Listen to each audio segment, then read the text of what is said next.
Telugu digital media network లో political కేటగిరీలో number 1 కేవలం 72 గంటల్లో 1,50,00,000 వ్యూస్ పైగా పాపులర్ టీవీ నెట్వర్క్. కేసీఆర్ కావాలనే మళ్ళీ ఈ దిక్కర్ కేసుని తెర మీద తీసుకొచ్చి కవితను జైల్లో పెట్టించి మళ్ళీ సెంటిమెంట్ రగిల్చే అంశంగా అని చెప్పేసి ఇంకో చర్చ నిజమే అంటారా?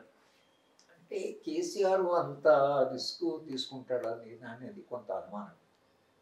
కానీ భారతీయ జనతా పార్టీ ఇంకా దూకుడుగా వెళితే ఒకవేళ ఆమె నిజంగానే అరెస్ట్ చేస్తే రేపు పార్లమెంట్ ఎన్నికల్లో తప్పకుండా నా కూతురును వేధించారు. అప్పుడు భారతీయ జనతా పార్టీతో వీళ్ళకు శత్రువు వైరుధ్యం ఉన్నట్లుగా కనిపించడం వలన భారతీయ జనతా పార్టీకి నష్టం జరగదు.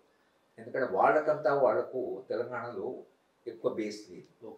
టీఆర్ఎస్తో కలిస్తేనే వాళ్ళకు కొంచెం సీట్లు వచ్చే పరిస్థితి ఉంది. కనుక చంద్రశేఖరరావు గారి అప్రోచ్ ఎట్లా ఉంటుందంటే కూతురును కూడా దాంట్లో ఒక ఫ్యాక్టర్. అరెస్ట్ చేస్తే ఒక రకంగా ఉపయోగించవచ్చు. నా కూతురును వేధించారు ఈ భారతీయ జనతా పార్టీ వాడు దేశవ్యాప్తం చేస్తున్నాం. ఆయన చాలా ప్రచారంలో ఆయన చాలా దిట్ట కాబట్టి దాన్ని చాలా విస్తృతంగా ప్రచారం చేయొచ్చు పార్లమెంట్ ఎన్నికల్లో. అది కొంత ఆయన ప్రయోజనం కూడా కావచ్చు. కనుక అరెస్ట్ చేయకపోతే దాన్ని డిఫెండ్ చేసుకోవాల్సి వస్తుంది. ఎందుకు అరెస్ట్ చేయడం లేదు, జనం అడుగుతున్నారు ఎందుకు అరెస్ట్ చేయడం లేదు. ఎందుకు అరెస్ట్ చేయడం లేదంటే భారతీయ జనతా పార్టీతో కాంప్రమైజ్ చేసుకోవాలి. ఇది ఎట్లా డెవలప్ అవుతుంది అనేది మనం ఇంకా ఒక వారం 10 రోజుల తర్వాత కానీ స్పష్టంగా మనం చెప్పచ్చు. ఓకే. సో ఇంకోటి ఏంటంటే రేపు మాకు మాజీ సీఎం కేసీఆర్ ఢిల్లీకి వెళ్తారు, బీజేపీతో బీఆర్ఎస్ పొత్తు ఉండే అవకాశం ఉందని చెప్పేసి ఇంకో చర్చ. అదే జరిగితే ఖచ్చితంగా ఎన్డీఏ కూటమిలో కేసీఆర్ కలిసే అవకాశం ఉందంటారా? ఇప్పుడు పార్లమెంట్ ఎన్నికలు అంటే ఒకటి తెలంగాణలో కేసీఆర్ మీద ఒక రకమైన ఆగ్రహం వచ్చింది. ఆగ్రహానికి ప్రధాన కారణం అంటే ఆయన పనిచేసిన స్టైలు, ఆయన డెమోక్రటిక్ మెథడ్స్, తానే ప్రపంచానికి అధినేతను అన్న ఒక అహంకారం, మంత్రులను గౌరవించకపోవడము, తర్వాత ఎమ్మెల్యేలను కలవకపోవడము, ఎవరిని డెమోక్రట్స్ను కలవకపోవడము, ఎవరిని కన్సల్ట్ చేయకపోవడం, తాను ఏది అనుకుంటుంది చేయడం ఏదో అది తెలంగాణ ప్రజలు వాళ్ళకు ఉండేటువంటి ప్రజాస్వామ్య సంస్కృతి వలన అది వాళ్ళు ఇష్టపడలేదు. ప్రధానంగా ఆయన ఓడిపోవడానికి అదొక కారణం.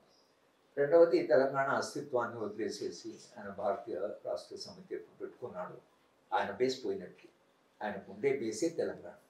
మీరు తెలంగాణ పేరే మీ పార్టీ నుంచి తీసుకున్నాక మీరు తెలంగాణ కొరకు మేము వచ్చిన పార్టీ తెలంగాణ భవిష్యత్తులోనే కదా తెలంగాణ వాళ్ళు మిమ్మల్ని ఎన్నుకున్నారు.